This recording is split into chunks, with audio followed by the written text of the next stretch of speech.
आज का जो हमारा टारगेट है क्वेश्चन नंबर 50 तक हम लोगों को कंप्लीट करना है। इस पूरे सेट के अंदर वी हैव 100 क्वेश्चन, 100 क्वेश्चन है। आज हम जो है 50 तक पहुंचेंगे and the further questions will be dead in the further classes. So the first question for today's session is, it is visible on your screen, that is the essence of the fraud is intentional misrepresentation, false representation with the dishonest intention, both A and B, or only B and nor A. Yes. Section number 17 के अंदर we have the definition of a fraud and accordingly we have to answer. सो कह रहा है कि fraud का असेंस क्या है। Intentional misrepresentation जरूरी है, false representation with the dishonest intention क्या जरूरी है, और बोथ ए एंड बी और only B but not A. So as you people are referring me option number C, ठीक है, आप लोगों को जो आंसर दिया that is option number C, that is it should be the intentional misrepresentation and similarly जो भी representation है वो फॉल्स है और डिसऑनेस्ट इंटेंशन के साथ किया जा रहा है। So option number C is the right answer,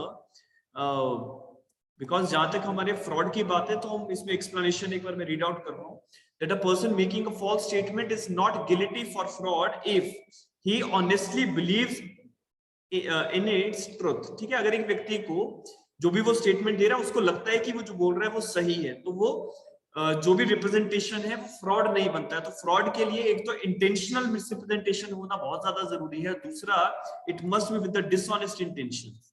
ठीक है, very good. Coming to the next question, थोड़ा सा फैक्चुअल सवाल है अगला, that who made and supervised the final revision of the draft and moved the Indian contract bill? It is Thomas Babington Macaulay, Sir James Stephen, William Blackstone और Henry मेने। Which of the following, इनमें से कौन सा वो व्यक्ति है जिसने इंडियन कॉन्ट्रैक्ट एक्ट जब बन रहा था तो इसके बिल को फाइनली रिवाइज करके लेजिस्लेचर्स के पास इस बिल को मूव किया था? Yes, is it Thomas Babington Macaulay, sir James Fitzjames Stephen, William Blackstone और सर हेनरी मेनी? सिर्फ दो लोगों ने आंसर दिया है। कसक कह रही है B, that is sir James Stephen, and Surinder A कह रहे हैं that is Thomas Babington Macaulay. Yes, what about other candidates? Yes, ठीक है। सो मेरे ख्याल से बाकी अगर आंसर नहीं कर पा रहे हैं तो I believe that they are not aware of this thing. ठीक है, so the right answer over here is sir James Stephen is credited with the making and supervising the final revision of the draft of the Indian contract bill। ठीक है, तो ध्यान रखिएगा sir James Stephen का नाम जो है दो जगह पे बहुत बार उठता है। वन इज एक तो आपका इंडियन एविडेंस एक्ट, ठीक है, और दूसरा जो है दैट इज कॉन्ट्रैक्ट एक्ट के बिल को रिवाइज करके इन्होंने जो है फाइनल उसका सुपरविजन करके बिल को मूव किया था। So sir James Stephen is the right answer. ठीक है, coming to the next one. ठीक है, थॉमस बेबिंगटन मैकॉले साहब नहीं है। अगला सवाल है, अगेन फैक्चुअल है, that who said that law of contract is that branch of law which determines the circumstances in which a promise shall be legally binding on the person making it. दोबारा से repeat कर रहा हूं, who said the law of a contract is that branch of law which determines the circumstances in which the promise shall be legally binding on a person making it? It is Lord Atkin, Powell, Winfield और Anson। yes, इसको अगर मैं हिंदी में इसका अनुवाद करूं तो कहा जा रहा है कि हमारा जो संविदा का नियम है, लॉ ऑफ कॉन्ट्रैक्ट जो है, ये डिटरमिन करता है कि प्रोमिसेस जो हैं वो लोग अपने प्रोमिसेस से कब लीगली बाइंड जो है वो होते हैं। ठीक है, in what circumstances in which the promises shall be legally binding on the persons making it. So Shalini is giving me the answer, that is option number ए। कसक डी कह रही है, शिखा भी डी कह रही है। The right answer to this particular question is option number D, that is Anson. ठीक है, एंसन ने ये कोटेशन दिया था कि that law of contract is a branch of law which determines the circumstances in which a promise shall be legally binding on the person making it। ठीक है, so option number D is the right answer, it is Anson. ठीक है, अगला सवाल बहुत ही important सवाल, classes जिन्होंने लगाई हैं या नहीं भी लगाई हो फाउंडेशन कोर्सेज की, still you must be aware of this particular case. Which of the following case is popularly known as bumper hall pen case? Which of the following case is popularly known as the bumper hall pen case? It is Hyde versus Wrench, Harvey versus Fassey, Tin versus Hoffman, or Lanchester versus Walash.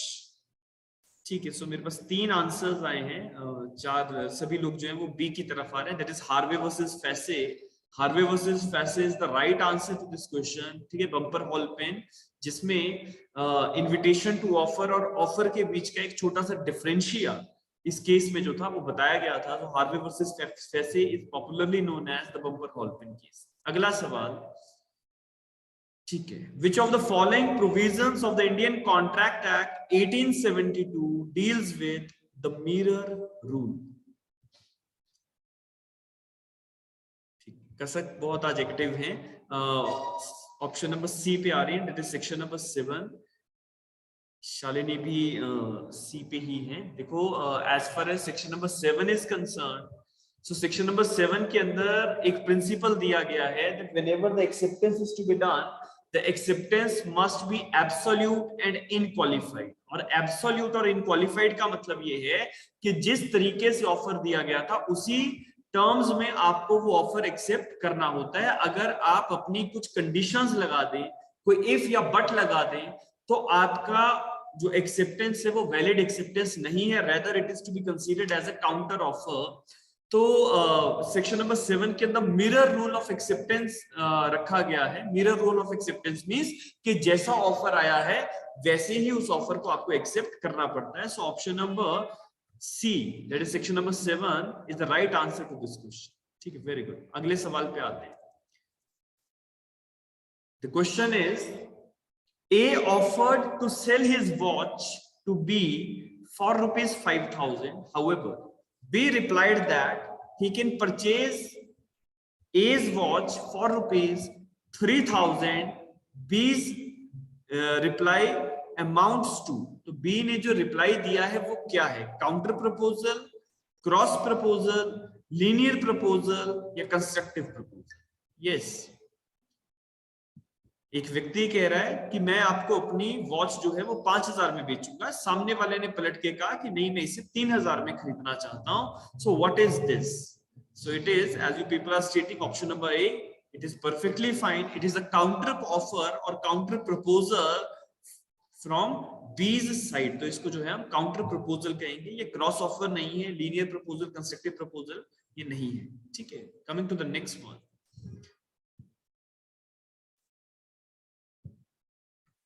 ठीक है, मेरे ख्याल से इस सवाल को तो देखते ही समझ में आता है कि आप लोग आंसर दे ही देंगे। क्वेश्चन है, an uncle offer to buy a horse from his nephew and said, if I hear no more about him I shall consider the horse to be mine. ठीक है, कि एक व्यक्ति कह रहा है कि मैं आपसे ये हॉर्स खरीदना चाहता हूं और अगर आपने कोई मुझे जवाब नहीं दिया तो मैं मानूंगा कि आपने ये मुझे बेच दिया। The nephew did not answer but asked his auctioneer not to sell that particular horse, full stop. The auctioneer sold the horse by mistake. Options है, the uncle was entitled to sue his nephew. B है, nephew was liable for the loss or damages caused to the uncle. C है, nephew has no obligation to reply as his silence did not constitute an acceptance. और D है, giving instruction to the auctioneer as not to sell impliedly constitute acceptance and hence nephew was liable. So the right answer to this question is option number C, that is the complete situation is of Feldhaus versus Bindley का case है। Mental acceptance is no acceptance, and if the acceptance is not communicated to the offerer, then it is not a valid acceptance, and hence the nephew has no obligation to reply and his silence did not constitute an acceptance। ठीक है, option number C is the right answer. लेकिन अब एक चीज का मैं आपको तरीका बताता हूं। देखो, कभी भी जब आपका एग्जाम आप देंगे तो इसी फैक्ट को थोड़ा सा भी चेंज करके एग्जामिनर आपके सामने रख सकता है। मतलब हॉर्स की बात होगी, नेफ्यू या अंकल की बात हो सकती है, लेकिन फैक्ट में हल्की सी भी एक चेंज अगर कर दिया तो वहां से आपका आंसर कुछ और हो सकता है। तो कभी भी, क्योंकि हमें ये पता है डायरेक्टली कि this case is of Felthouse versus Bindley है ना, मेंटल एक्सेप्टेंस के ऊपर ये केस था, लेकिन फिर भी कभी भी ऐसे क्वेश्चंस को हल्के में नहीं लेना है कि आपने ऊपर पड़ा नेफ्यू अंकल हॉर्स देखा और सीधा अपने ऑप्शन को मार्क कर दिया। नो, पूरे ही पूरे क्वेश्चन को पढ़ने के बाद ही जो है रीजनिंग अप्लाई करनी है। So option number C was the right answer. Coming to the next question, select the correct statement. इनमें से जो है सही स्टेटमेंट आपको मार्क करना है। Stranger to consideration can enforce a promise. Stranger to contract can enforce a promise. Stranger to consideration has no right. And last one is stranger to consideration will be a stranger to contract. Yes. Which of the following is a right statement or correct statement? So it is आप लोग option number ए की तरफ आ रहे हैं, that is stranger to consideration can enforce a promise. The answer is yes. Option number A is the right answer.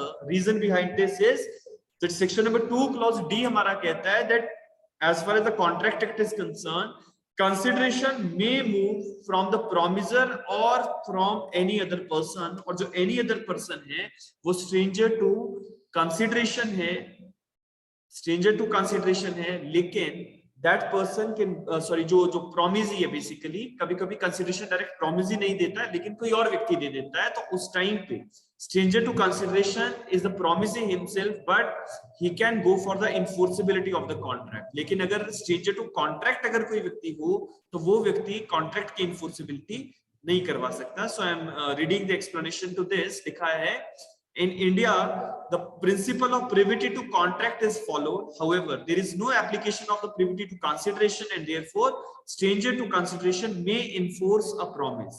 Stranger to contract enforce नहीं कर सकता लेकिन stranger to consideration promise को enforce करवा सकता है। ठीक है, आपका सेक्शन नंबर 2 क्लॉज डी जो है वो उसका एक राइट आंसर है, लेकिन इंग्लैंड का लॉ इस पॉइंट पे अलग है और इंडिया का लॉ जो है वो थोड़ा सा डिफर कर जाता है। ठीक है, coming to the next question, that inadequacy of consideration is relevant in determining the question of inadequacy of consideration is relevant in determining the question of misrepresentation, fraud, free consent or fraud. yes, ये fraud यहाँ पे दो बार आ गया। चलो, anyhow, inadequacy of consideration is relevant in determining the question of misrepresentation, fraud, free consent, and last one be D, fraud ही है, so I can't change the option now, but yes, we have the right answer over here. आप लोग option number सी पे आ रहे हैं, that is free consent. very good. Section number 25 के अंदर last paragraphs में ये मेंशन किया गया है कि अगर एक कॉन्ट्रैक्ट हुआ है, ऑफर था, एक्सेप्टेंस हुआ, कंसिडरेशन है, लेकिन कंसिडरेशन प्रॉपर्टी की वैल्यू या जो भी चीज है उसकी वैल्यू के हिसाब से हमें इनएडिक्वेट लगता है, so it is a question which is relevant in determining the free consent. तो वहां पे अगर ये प्रूव हो जाता है कि कंसेंट पार्टीज ने वॉलंटरली दिया था तो ये कॉन्ट्रैक्ट बाइंडिंग है, लेकिन अगर ये प्रूव नहीं हो पाया कि कंसेंट फ्री नहीं था, तो at that point of time it may be a void और वॉइडेबल एग्रीमेंट, वॉइडेबल कॉन्ट्रैक्ट्स। ठीक है, तो free consent is the point which is to be seen. So explanation number 2 और सेक्शन नंबर 25 का generally जिक्र किया जाता है। लिखा गया है, provide that inadequacy of the consideration may be taken into account by the court in determining the question whether the consent of the promisor was freely given और नॉट। ठीक है, coming to the next question, a release deed executed by a wife and a son in consequence of the threat of committing suicide would fall under the ambit of a release deed executed by a wife and a son in consequence of a threat of committing suicide would fall under the ambit of 16, 15, 18 or none of the above. Shalini B कह रही है section number 15 बाकी लोग भी 15 की तरफ आ रहे हैं. That is section number 15 talks about the concept of coercion. Yes, and as far as the coercion is concerned, वहां पे लिखा गया है, if you are giving a fear to the any person of something which is an offense under IPC, or you are giving a threat or fear of detaining any property etc., and thereby an agreement is being entered, so that agreement is voidable according to section number 19 because coercion apply करके आपने जो है वो agreement किया था. तो release deed मतलब कि एक प्रॉपर्टी है जो वाइफ और सन के फेवर में आती होगी. वाइफ और सन से एक व्यक्ति ने जो है एक रिलीज डीड साइन करवाई जिसमें वाइफ और सन अपना अपना जो शेयर है वो रिलिंक्विश कर रहे हैं, रिलीज कर रहे हैं उस व्यक्ति के फेवर में, क्योंकि व्यक्ति ने फियर दिया है, थ्रेट दिया है कि वो सुसाइड कमिट कर लेगा. So at that point of time it is something which is to be regulated by section number 15 of the Indian Contract Act. Okay, so the word forbidden is wider than the term punishable, and the threat to commit suicide was not punishable, rather it may be deemed to be forbidden as an attempt to commit suicide, punishable under IPC. Agla sawal, in which case the difference between the legitimate persuasion and the undue influence has been described. In which case a difference between legitimate persuasion मतलब वैध तरीके से, कानूनी तरीके से किसी से कोई काम परसुएट करवाना, and undue influence has been described. चुन्नी कौर versus रूप Singh, A.A. Singh versus Union of India, both A and B, and the last one is Lingo Bhimrao Nayak versus Dattatreya Shripad Jamdagni. Yes, Kasak ne answer diya, that is option number D, and the other people are silent over this question. ठीक है, the question is very important. ठीक है, legitimate persuasion and undue influence को कौन से case law में court ने जो है डिस्क्राइब किया था? So it is option number D. Very good, Kasak. The right answer is Lingo Bhimrao Nayak versus Dattatreya Shripad Jamdagni, जिसमें कोर्ट ने लेजिटिमेट परसुएशन और अनड्यू इन्फ्लुएंस का एक डिफरेंस जो है वो क्रिएट किया था. यहाँ पे वो पूरा डिफरेंस जो है वो मैंने जजमेंट का जो रेलेवेंट एरिया है वो मार्क करके यहाँ पे रखा है. That persuasion appeal to the affection और ties of the kindred, to the gratitude और the sentiment of the past services, और pity for the future destitution or like are legitimate and may be fairly pressed on the promiser. The pressure of whatever character, whether acting on the fear or the hopes, if so exerted as to overpower the volition without convincing the judgment, its species of restraint and which no valid contract of transaction can be moved. तो the whole thing कि persuasion से आप क्या समझते हैं? किसी व्यक्ति से किस तरीके के एग्रीमेंट को जब आप एंटर कर रहे हैं, किसी भी तरीके के एग्रीमेंट को, तो how you have legitimately persuaded that person to get into the agreement and whether it is undue influence और नॉट. तो ये एक डिस्क्राइब कोर्ट ने आप इस जजमेंट के अंदर किया, और कोर्ट का ये कहना था कि किसी भी व्यक्ति ने कोई अपनी पास सर्विसेज दी है, आपने उन पास सर्विसेज के बेसिस पे उसके साथ कोई एग्रीमेंट किया या उसको कोई चीज कोई कंसिडरेशन देने की बात करी है, तो that is not undue influence by that person. Rather, undue influence जो है वो एक अलग विषय है जहां पे आप फिड्यूशरी रिलेशनशिप में किसी व्यक्ति को डोमिनेट करते हैं, और जिस व्यक्ति को डोमिनेट किया जा रहा है that person is entering into the agreement with you because of the influence made by you. So that is the basic difference which is being there in Lingo Bhimrao Naik versus Dattatraya Shripad Jamdagni. ठीक है, ध्यान रखिएगा, केस बहुत इंपॉर्टेंट है. अगला सवाल, if a transaction appears to be unconscionable, then in terms of subsection 3 of section 16 of the Contract Act 1872, the burden of proving that the contract was not influenced by undue influence lies upon.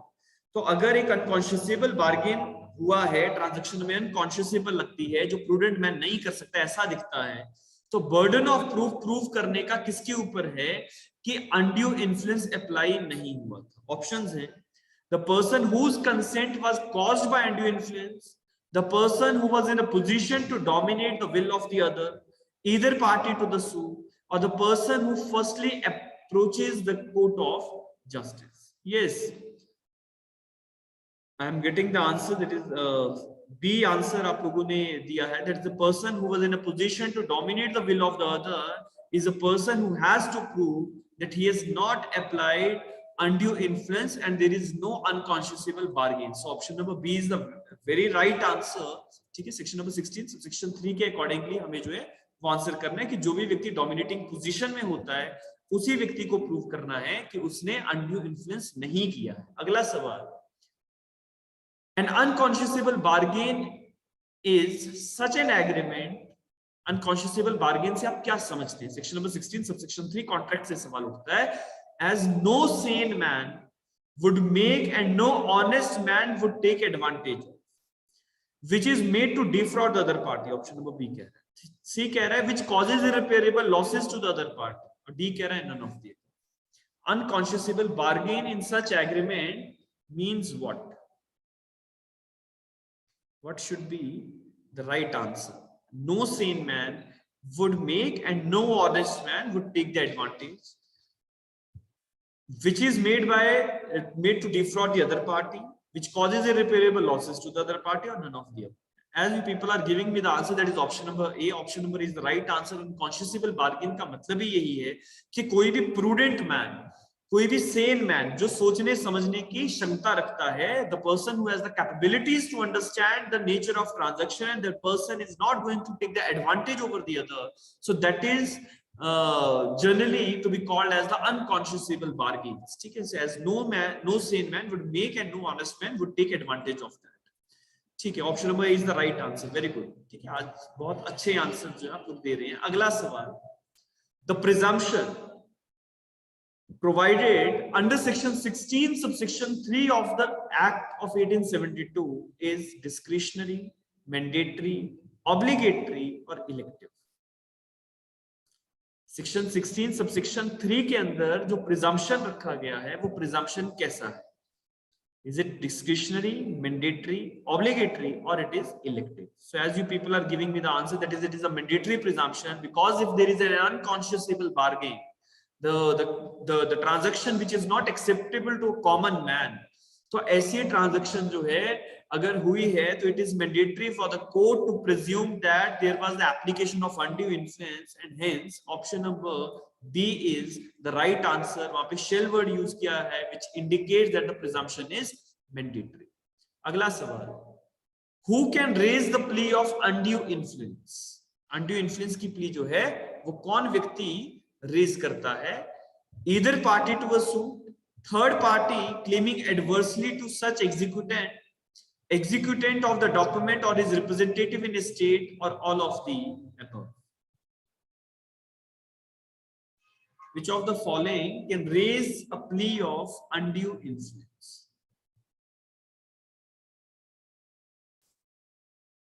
Either party to a suit, third party claiming adversely to such executant of the document or his representative in a state, and the last one is all of the above. ठीक है, so as far as the plea of undue influence is concerned, ठीक है, it is to be raised by a person who has executed the document or is representative in interest. ठीक है, either party to the suit जो हमारा option number ए है, और option number सी में हमें एक डिफरेंशिया समझना है, because option number A either party to the suit की बात करता है, लेकिन undue influence की जो प्ली है उसको रेज करने के लिए ये प्रूव करना जरूरी है that a person was a party to the contract and that person's will is dominated, and hence that contract is at the option of that person. So option number A or option number C में the better option which we have is, that is option number C, that is the executant of the document or his representative in interest can raise a plea for the undue influence. Speakers mute करके रखेंगे. ठीक है, अगला सवाल है, question number 36 है हमारे सामने. Let's select the statement which is or are not false. तो not false का मतलब कि हमें जो है सही स्टेटमेंट निकालना है. ठीक है, select the statement which is not false. तो we have to go for the correct statement. पहला है a mere false statement is not fraud. दूसरा है fraud is a deliberate deception with the design of securing something by taking unfair advantage over the other. ठीक है, these are the two statements we have. A mere false statement is not fraud, और दूसरा है a fraud is a deliberate deception with the design of securing something by taking advantage over the other. ठीक है, इनमें से fraud जो है वो क्या है और क्या नहीं है, ये इन दोनों स्टेटमेंट्स में रखा गया है. आपको बताना है कि इन दोनों स्टेटमेंट्स में क्या कोई स्टेटमेंट गलत है या नहीं है. तो क्वेश्चन हमारा कह रहा है select the statement which is और are not false. So we have to go for the correct statement. So is first statement is correct, yes और no करके जवाब दे सकते हैं. Is the first statement is correct? Every mere false statement is not fraud. The answer is yes, because सिर्फ false statement करना fraud नहीं होता है.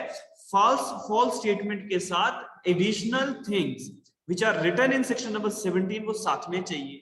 और दूसरा जो कह रहा है that fraud is a deliberate deception with the design of securing something by taking unfair advantage over the other. Yes, it is also correct. So हमारी जो दोनों ही स्टेटमेंट्स हैं both 1 and 2 are not false. दोनों ही जो हैं वो सही है. Very good. अगले सवाल पे आते हैं. क्वेश्चन नंबर 37 है हमारे सामने.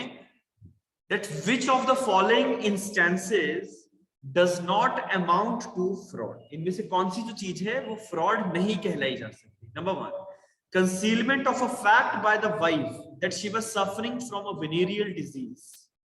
Concealment of a fact by a wife that she is suffering from a venereal disease. क्या ये fraud है या नहीं? ये सॉल्व करके बताओ. Is it a fraud or not? Concealment of a fact by a wife that she was suffering from a venereal disease.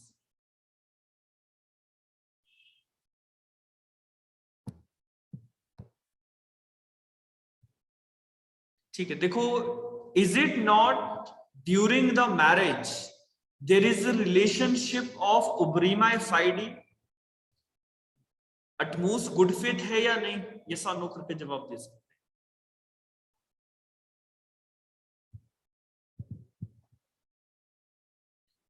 ठीक है, अगला पढ़ते हैं. The non-disclosure of a premarital divorce status by one party to the other party who was unmarried. Yes, but is it not this thing can be disclosed by the persons? Is it not it can be discovered? Yes or no? तीसरे पे आते हैं. The annulment of the earlier marriage on the ground of unsoundness of mind was concealed. Yes, so these are the three things which are written over here. और लिखा गया which of the following instances does not amount to fraud. ठीक है, तो यहाँ पे मैं case की रेफरेंस रखता हूं, that is Madhusudan versus Chandrika. ठीक है, मधुसूदन वर्सेस चंद्रिका के केस में कोर्ट ने ये कहा था that concealment of a fact by the wife that she was suffering from a venereal disease was held to not to amount fraud. ठीक है, तो इट इज नॉट फ्रॉड. तो नन ऑफ द अबव आ गया. जो option number B और सी है, इन दोनों cases में भी the same kind of a thing is applicable. The reason is these things can be discovered by the person. ठीक है, that whether it is a premarital divorce status is there or not, annulment of the earlier marriage is there or not. तो ये सारी जो चीजें हैं ये discover करवाई जा सकती हैं. So as per section number 19. ठीक है, सेक्शन नंबर 19 की हम यहाँ पे रेफरेंस लेते हैं और उसके अकॉर्डिंगली इनमें से कोई भी चीज जो है वो फ्रॉड की डेफिनेशन में फॉल नहीं करेगी. ठीक है, क्योंकि the discovery can be there. और जहां तक ऑप्शन नंबर ए का सवाल था कि concealment of a fact by the wife that she was suffering from a venereal disease was held not amount to fraud, उसमें भी कोर्ट ने वही एप्लीकेशन किया था that though there is the doctrine of ubrima fide at most good faith is there, but yes the fact can be discovered. और section number 19 के principles में court ने कहा था कि हम इसको फ्रॉड नहीं कह सकते, rather it was your duty to disclose such things before the marriage itself. तो Madhusudan versus Chandrika was the important judgment of the MP High Court given in 1975. So option number D जो है that is the right answer over here कि इनमें से कोई भी चीज fraud नहीं मानी जा सकती. तो ये बड़ा एक इंपॉर्टेंट है, इस सवाल में गड़बड़ हो सकती है, तो इसका ध्यान रखिएगा कि हस्बैंड और वाइफ के बीच में रिलेशनशिप है, एट गुड फेथ होता है कहीं ना कहीं, लेकिन venereal disease, premarital divorce status या annulment of the earlier marriage etcetera, these things are not the instances that may amount to fraud. ठीक है, इनको फ्रॉड की डेफिनेशन में कोर्ट ने कहा है कि नहीं लेके जाया जाएगा. If you want to discover such things, you have the complete liberty, you can discover it, and something which can be discovered by a party, it is not fraud. अगला सवाल है, where a contract is induced by a fraud, the representee is entitled to claim. जो भी व्यक्ति अगर कहीं पे fraud करके आपके साथ एग्रीमेंट करे, तो जिसके साथ फ्रॉड हुआ है वो व्यक्ति क्या क्लेम कर सकता है? Rescission, damages, both A and B, और ईदर ए और B. Where a contract is induced by representee by fraud, the representee is entitled to rescission of the contract, damages, both, or either A or B. The answer is option number C, that is both. That is, he can go for the resignment of the contract. The reason is very simple, because the contract is voidable, it is at the option of the party, and hence he can claim rescission. Number 2, damages can be claimed. ठीक है, तो दोनों ही चीजें जो हैं वो claim की जा सकती है. सेक्शन नंबर 19 और सेक्शन नंबर 64 जो है, दोनों का एक को ज्वाइंट रीडिंग हम यहाँ पे करेंगे. Whenever there is the rightful resignment of a voidable contract, damages can be claimed. अगला सवाल, select the correct statement in respect of the concept of fraud applied under section number 17 of the contract vis-a-vis section number 12 of section number 12 of Hindu marriage act. लिखा हुआ है, correct statement निकालना है. The concept of fraud used in the same sense under the both legislations. अगला है, the concept of fraud used in wider sense under the contract act then used under the HMA. Next one is the concept of fraud used in the narrower sense under the Contract Act, then it is used in the HMA, and both the laws have different and independent meanings of the concept of fraud as per their own objectives. Again I am repeating the question कि इनमें से सही statement क्या है? Section 17 हमारा contract का fraud की बात करता है, और section number 12 Hindu marriage act का भी जो है वो वॉइडेबल मैरिजेस में कब आप मैरिज को अवॉइड करवा सकते हैं उसका जिक्र करता है. क्वेश्चन का ऑप्शंस जो है वो ये, दैट कॉन्सेप्ट ऑफ फ्रॉड दोनों में सेम है. कॉन्सेप्ट ऑफ फ्रॉड कॉन्ट्रैक्ट में वाइडर है, HMA में थोड़ा सा रिस्ट्रिक्टेड है. कॉन्सेप्ट ऑफ फ्रॉड कॉन्ट्रैक्ट में रिस्ट्रिक्टेड है, other than it is used in the HMA, और both the laws have their different and independent meanings of the concept of fraud as per their own objectives.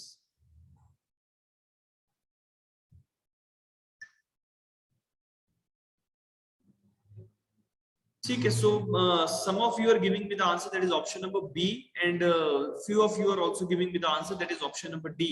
देखो जहां तक ये बात है, section number अगर हम 12 की बात करें हिंदू मैरिज एक्ट की, तो वहां पे annulment of the marriage या voidable marriages की कॉन्सेप्ट को रखा गया है, that if the person was impotent prior to the marriage, so marriage is voidable.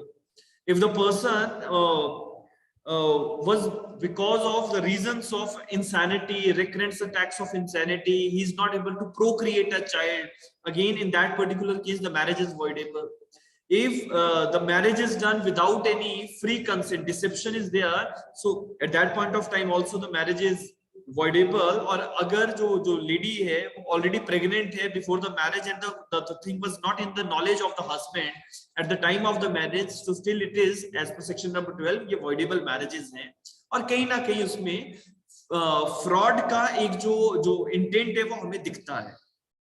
लेकिन जो यहाँ पे कंसर्न ऑप्शंस दिए गए हैं, तो उसमें सेक्शन नंबर 17 का जो फ्रॉड का डेफिनेशन है वो एक बहुत वाइडर सेंस में काम करता है, बिकॉज सेक्शन नंबर 17 कहता है that it is not only restricted to the marriages, rather it is covering every other agreement. ठीक है, so whether there is a deception, active concealment of a fact और any other thing like that. So at that point of time, we can say that the concept of the fraud is wider under the Contract Act, rather it is used in the HMA. So the right answer to the concerned question should be option number B, जिसमें मैं एक explanation यहाँ पे पढ़ रहा हूँ, आप लोग इसको सुनेंगे.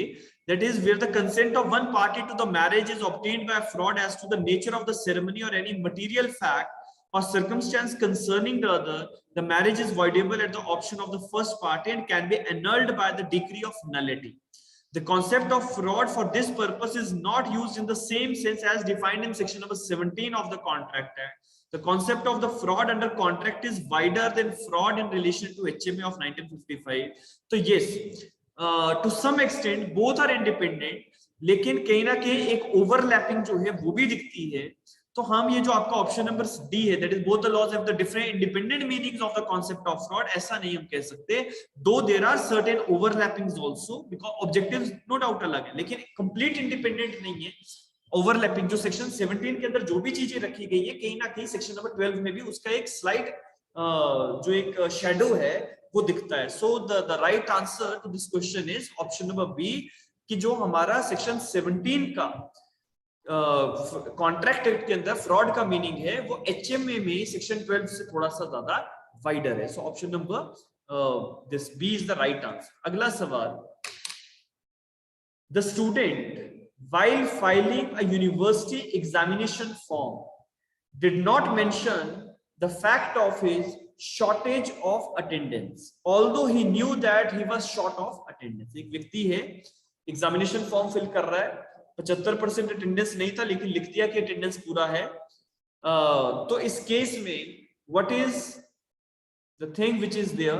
ऑप्शंस हैं, the student can not be held liable for fraud, the student may be held liable, this is immaterial, this is a material fact and its concealment amounts to fraud, or both B and C. Yes, बड़ा ही important case है हमारे पास, that is Shri Krishna versus Kurukshetra University का. Shri Krishna versus Kurukshetra university के case के facts हैं इस question के अंदर. तो क्या ये फ्रॉड होगा या नहीं होगा, हमें ये देखना है.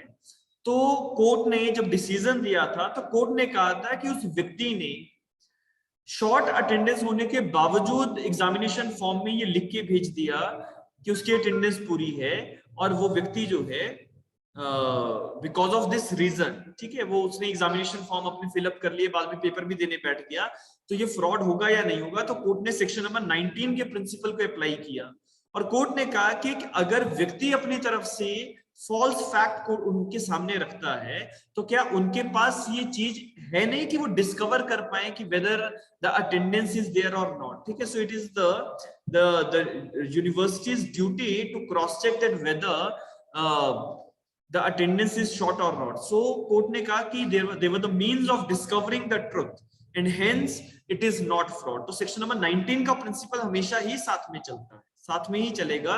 सो ऑप्शन नंबर ए जो है, कसक ने सही जवाब दिया था, option number A, that is it is a case in which the student is not held liable for fraud. तो जितने भी लोग ऑप्शन नंबर सी रेफर कर रहे हैं, Surendra, Shikha and all other persons, तो श्री कृष्णा वर्सेस कुरुक्षेत्र यूनिवर्सिटी के केस में कोर्ट ने सेक्शन नंबर 19 के प्रिंसिपल को अप्लाई किया. Let me come over section number 19 once, just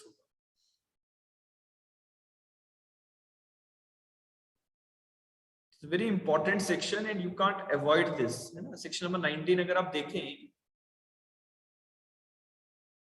तो इसका फर्स्ट एक्सेप्शन जो है ना, मैं उस पे आता हूं. लिखा है, if the consent was caused by misrepresentation और by silence fraudulent within the meaning of section 17, the contract nevertheless is not voidable if the party whose consent was so caused has the means of discovering the truth with the ordinary diligence. ठीक है, so if such kind of thing is there, that is a silence, fraudulent, etc. क्योंकि उसने वो examination form में ना उस चीज को मार्कअप ही नहीं किया था, तो साइलेंस के थ्रू उसने फ्रॉड करने की कोशिश की थी, दो उसको पता था, ठीक है, कि उसका अटेंडेंस पूरा नहीं है. तो कोर्ट ने ये कहा था कि if the person opposite party has a means of discovering the truth, ठीक है, at that point of time it will be an exception to section number 19, उसको हम जो है फ्रॉड नहीं कह सकते. वहां पे हम इस तरह के केसेस को वॉइडेबल कैटेगरी में नहीं डालेंगे. अगला सवाल, सेलेक्ट द करेक्ट स्टेटमेंट. ठीक है, ये श्री कृष्णा यूनिवर्सिटी कुरुक्षेत्र यूनिवर्सिटी का केस काफी बार पूछा जाता है. ठीक है, एक तो आपके आईपीसी के अंदर चीटिंग के लिए पूछ लेते हैं कभी कभी, और हमारे कॉन्ट्रैक्ट एक्ट में यहाँ पे सेक्शन नंबर 19 और सेक्शन नंबर 17 के कोरिलेशन में इसको पूछ लेते हैं, तो इसका ध्यान रखना है. ठीक है, अगला सवाल है, the question is select the correct statement. आप लोगों को सही स्टेटमेंट देखना है कौन सा. In fraud, a person making a suggestion does not believe that the facts to be true. In misrepresentation, the person making the suggestion does not believe that the fact to be true. 1 only, 2 only, both A and B, neither A or B. Yes. इनमें से सही statement आप बताएंगे. In fraud the person making the suggestion does not believe the facts to be true. क्या ये सही है या गलत है? करेक्ट और नॉट? यस. क्या फ्रॉड में एक व्यक्ति को पता नहीं होता कि वो जो सजेस्ट कर रहा है फैक्ट को, वो गलत फैक्ट सजेस्ट कर रहा है सामने? पता सजेशियो फॉल्सी का कॉन्सेप्ट है ना, that you are suggesting a false fact to the other person and you know that the fact is false. तो जो फर्स्ट स्टेटमेंट है ये ठीक नहीं है. अगला, in misrepresentation the person making the suggestion does not believe the fact to be true. तो ये जो है मिसरिप्रेजेंटेशन के सेक्शन नंबर 18 के प्रिंसिपल के ऊपर आधारित है कि आप एक व्यक्ति को सजेशन दे रहे हैं लेकिन आपको खुद उस फैक्ट के बारे में, उसकी ट्रुथफुलनेस के बारे में अवेयरनेस नहीं है. सो इसमें से फर्स्ट और सेकंड में only the second one is only the second, sorry, in misrepresentation the person making the suggestion does not believe that the fact to be true. इसको आप एक बार misrepresentation के section number 17 के साथ correlate करेंगे. just hold on.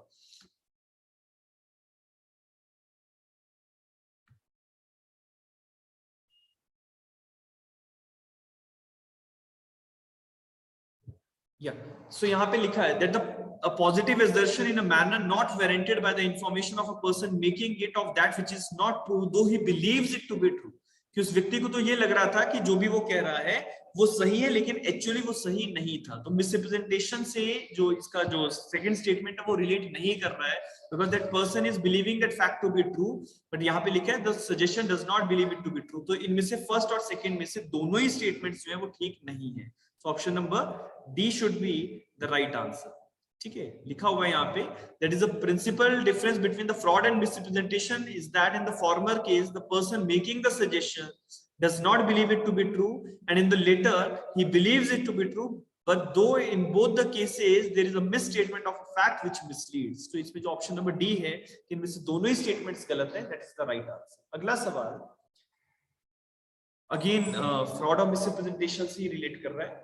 Question है आपका, A makes a positive statement to B that C would be the director of a company about to be formed and B applies to the shares on the faith of that statement. A did not derive the information from C directly but from a third party. A statement would amount to fraud, misrepresentation, mere surmise or false statement thus amounts to fraud. सवाल समझे? सवाल है कि एक व्यक्ति ने एक positive statement दिया सामने वाले को कि सी हमारी कंपनी का डायरेक्टर है. बी ने इसी बात पे विश्वास करके कंपनी के शेयर्स के लिए अप्लाई कर लिया, बल्कि ए जो था उसको इस फैक्ट के बारे में अभी प्रॉपर अवेयरनेस जो थी वो नहीं थी सी से, लेकिन किस तीसरे व्यक्ति से उसने सुना था जो कि डी नाम का व्यक्ति है.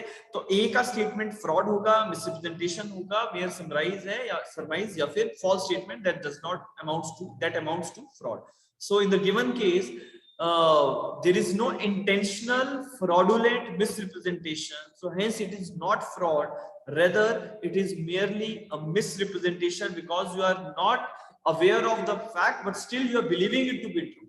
ठीक है, so it is section number 18 subsection 1 के प्रिंसिपल के ऊपर हम इसको बेस करते हैं और ऑप्शन नंबर बी जो है उसके ऊपर हम इसको लेके आएंगे. अगला सवाल क्वेश्चन नंबर 43 है. इन डेरी वर्सेस पीक का एक केस हुआ था. Lord Herschel held that the fraud is proved when it is shown that false representation has been made. Recklessly, whether it is true or false, knowingly, without believing its truth, or either A or B or C. Terry versus Peake के case में Lord Herschel ने fraud की परिभाषा किस तरीके से दी है. इनका ये कहना था that fraud is proved when it is shown that the false representation has been made recklessly, whether it is true or false, knowingly, without any belief in its truth, or either B or A or C. So अगर आप इसको नहीं भी समझते हो तब भी options को एनालाइज करते हुए हम सही आंसर तक पहुंच सकते हैं कि you are making a representation to the other person recklessly. You don't know whether it is true or not. So it is ultimately you're deceiving the person without knowing the actual fact. दूसरा knowingly और तीसरा you are without believing in its truth. तो either A or B or C is the right answer. Lord Herschel has held that fraud is proved when it is shown that the false representation is knowingly, without the belief in its truth, or recklessly or careless whether it is to be true or not. The third is but an instance of the second. But for one who makes the statement under the circumstances can be no real belief in the truth of which he states. So this is the statement of Lord Herschel in the case of Derry versus Peake. अब ऐसे दो चीजें आपको समझनी है.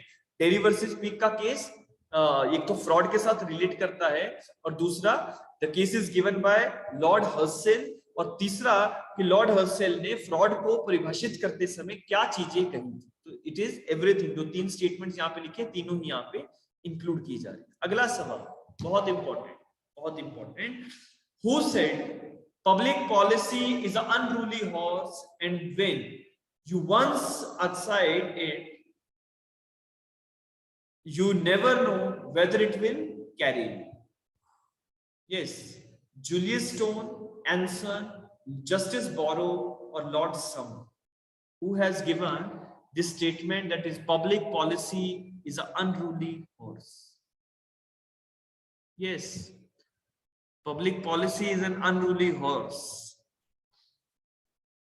Public policy is an unruly horse को लेके मुझे घेरू लाल पारेख वर्सेस माधोदास माइया का केस भी याद आता है जिसमें जस्टिस सुब्बाराव ने एक स्टेटमेंट कहा था that don't forget the statement given by और the warning given by justice Burrough that is a public policy is a unruly horse and if it is not properly bridled it may cause the fall of the rider. तो ये एक statement कहा गया था public policy से relate करते हुए कि आपका जो पब्लिक पॉलिसी का कॉन्सेप्ट है वो एक अनरूली हॉर्स है, बेलगाम घोड़ा है और अगर हम उसको हर एग्रीमेंट को हम पब्लिक पॉलिसी के प्रिंसिपल्स पे चेक करना शुरू कर देंगे तो यू डोंट नो कि कितने एग्रीमेंट्स फेल हो सकते हैं. सो पब्लिक पॉलिसी को हमेशा ही रिस्ट्रिक्टेड मीनिंग देना है, ये जस्टिस बोरो ने कहा था.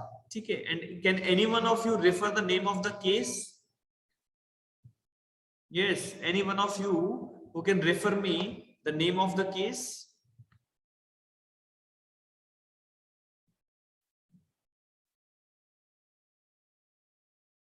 Yes, everyone. Richardson versus Mellish का जजमेंट था. याद करो, कॉपी पे लिखा होगा Richardson versus Mellish, judgement given by justice Burrough. ठीक है, तो इसका ध्यान रखना. Richardson versus Mellish is the case in which justice Burrough has given this statement that is public policy is an unruly horse. ठीक है, अगले सवाल पे आते हैं. Select the statement which is not false. Select the statement which is not false. Just मतलब आपको जो है सही स्टेटमेंट को मार्क करना है. Misrepresentation is a statement of a fact if false, would be misrepresentation if the maker believes it to be true, but which is just not justified by the information he possesses. अगला है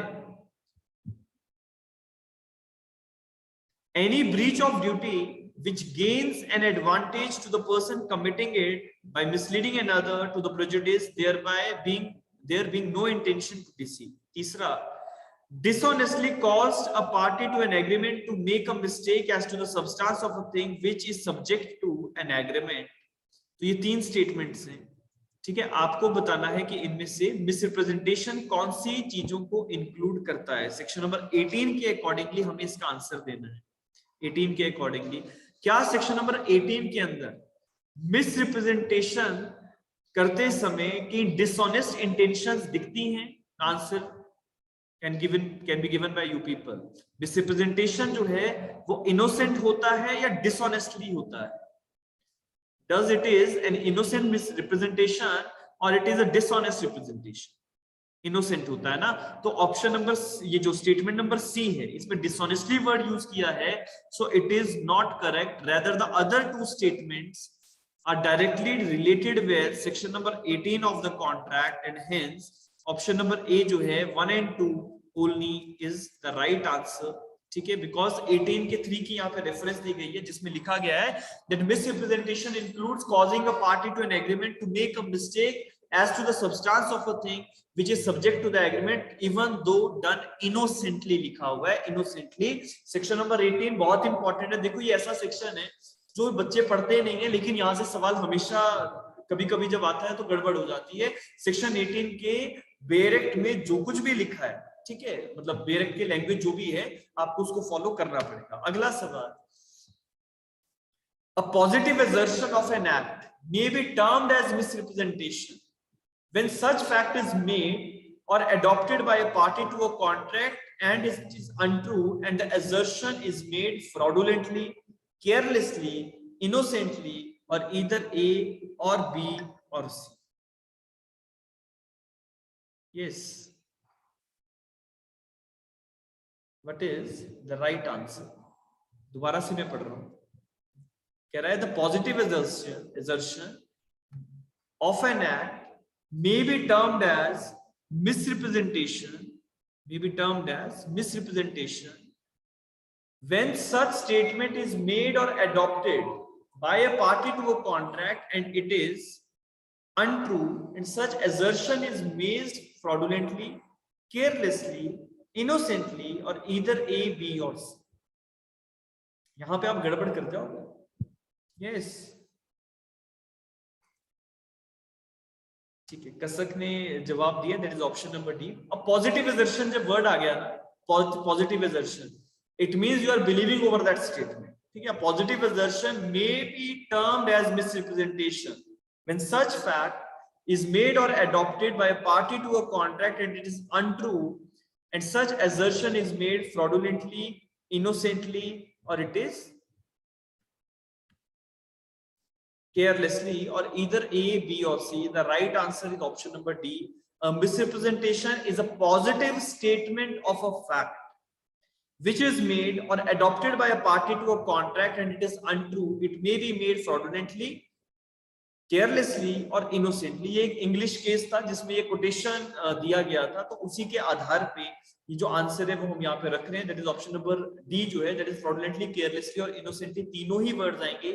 सिर्फ innocently से आपको answer नहीं निकालना है, rather ऊपर जो ये लिखा है ना पॉजिटिव असर्शन, ठीक है, तो पॉजिटिव असर्शन अगर है और the other party is being misleaded because of that, so it may be a positive assertion made, it may be innocently, it may be carelessly, or it may be fraudulently done. ठीक है, so option number D should be the right answer. अगला सवाल,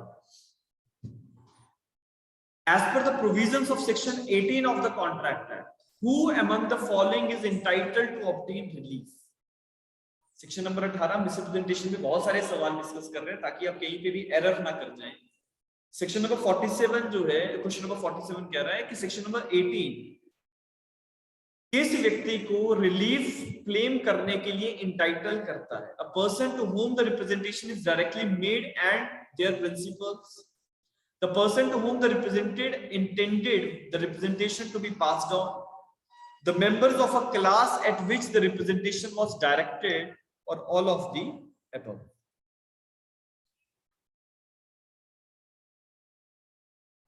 A person to whom the representation is directly made, person to whom the representer intended the representation to be passed on, members of the class at which the representation was directed, or all of the above. इसका answer जो है that is option number D is the right answer. तीनों ही cases में जो लोग हैं वो representatives जो हैं वो केस फाइल कर सकते हैं। So explanation में it is written that the person seeking relief in respect of the misrepresentation must show that the representation was made to him, that is he is a representee, for it is only the representee who is entitled to the remedy. The representee may be the three classes namely, तो representee में ये तीनों जो लोग हैं जो options में लिखे हैं वो सब आ जाते हैं, ठीक है। चलिए coming to the next question, सवाल है, a list was circulated amongst the bidders in an auction of a liquor shop which showed the places where different existing liquor shops were located. Relying upon the statement about the location of a particular shop 6 miles away, the plaintiff purchased a license for one shop. The statement has not mentioned that the other shop has been relocated closer to the shop of the plaintiff. It was a case of fraud, deceit, misrepresentation और none of the above. सवाल बड़ा समझने वाला है थोड़ा सा। कह रहा है कि एक लिस्ट सर्कुलेट हुआ जिसमें बिडर्स को बताया गया कि ये फलानी जगह पे लिक्विड शॉप्स जो हैं वो लोकेटेड है और आप यहाँ पे अपने एक लिक्विड शॉप को लेके लाइसेंस ले सकते हैं। उस स्टेटमेंट के ऊपर विश्वास करके उस लिक्विड शॉप को लेके एक व्यक्ति ने जो है, जो उसके घर से 6 माइल्स दूर था, उसके लिए उसने एक लाइसेंस परचेज किया, लेकिन बाद में पता लगा कि वो शॉप जो थी वो रीलोकेट हो चुकी है कहीं और, ठीक है, और उसके पास कोई और शॉप आ चुकी है। So is it fraud, is it misrepresentation, is it deceit, or it is none of the above? Yes, is the representation is made with the fraudulent intention or it is made with the innocent way? Yes, यहाँ पे कोई fraudulent intentions दिखती है आपको? क्या यहाँ पे जिस व्यक्ति ने ये लाइसेंस देना था या जो बिडर्स हैं, क्या उन्होंने कोई डिसीव करने की कोशिश करी? The answer is no. उन्होंने एक जर्नल स्टेटमेंट दिया जो उनको लगता था सही है, लेकिन other party believes over that, and ultimately it is a case that is Sorabsha Pestonji versus secretary of state का केस था, जिसमें 18 के सबसेक्शन 3 के आधार पे कोर्ट ने ये कहा था कि ये जो हुआ है ये एक मिसरिप्रेजेंटेशन है। आई am reading the phrase of the judgment, लिखा है, it was held that the case was not one of the fraud but could fall under 18(3) as there was a mistake as to the substance of a thing contracted, that is the liquor shop, and the representation was made innocently. Second last question for today. सवाल है, where a contract is tainted by fraud or misrepresentation, the transaction becomes voidable, but where the fraudulent misrepresentation relates not merely to the content but to the nature of the character of the transaction is valid, void, enforceable by law or voidable. सवाल को समझेंगे।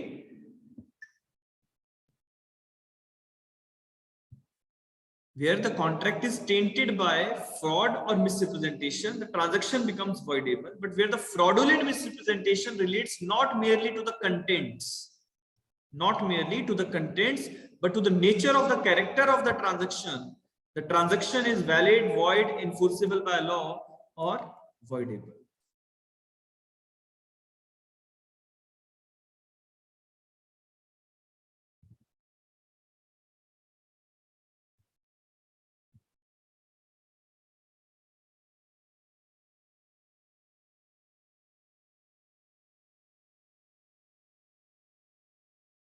ठीक है, so only Kasak has given me the answer, that is option number B, and the others are silent. Let me come to the explanation of this.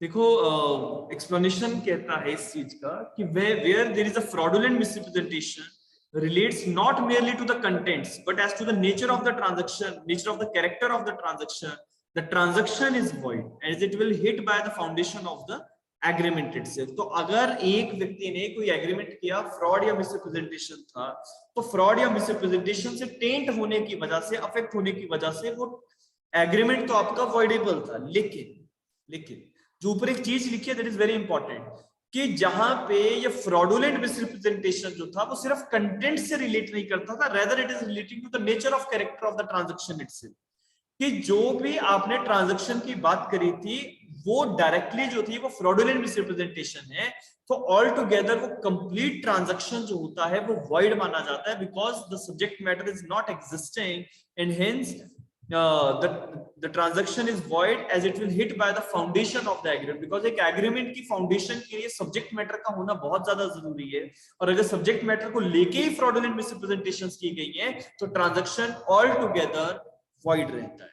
Last question for today, the plea of non est factum, याद करिएगा, non est factum document से related transactions, document से related frauds की बात आती है। The plea of non est factum applies to a document which is fundamentally different from what executant intended to execute and sign.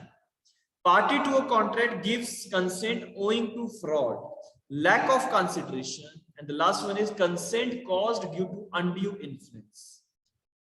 जिसे मैंने starting में ही कहा कि नॉन एस्ट फैक्टम का मतलब होता है जब डॉक्यूमेंट से रिलेटेड कोई अपराध हो जाए, डॉक्यूमेंट से रिलेटेड कोई फ्रॉड किया जाए।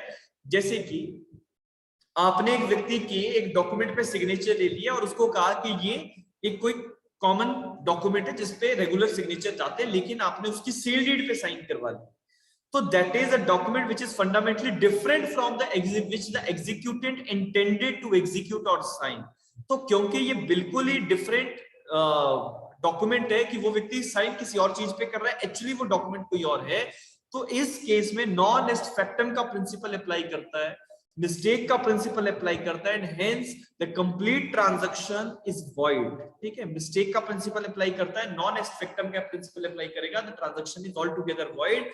यहाँ पे कोई फ्रॉड की बात नहीं आएगी, कोई लैक ऑफ कंसिडरेशन की बात नहीं आएगी, कोई अनड्यू इन्फ्लुएंस की बात नहीं आएगी। सो नॉन एस्ट फैक्टम से याद रखना, whenever a concerned transaction is there and the documents are not executed as per the intentions, ठीक है, तो उसके लिए हमारा नॉन एस्ट फैक्टम का जो प्रिंसिपल है वो अप्लाई करता है। So these are the all questions which we have to discuss for the today's session। ठीक है, अभी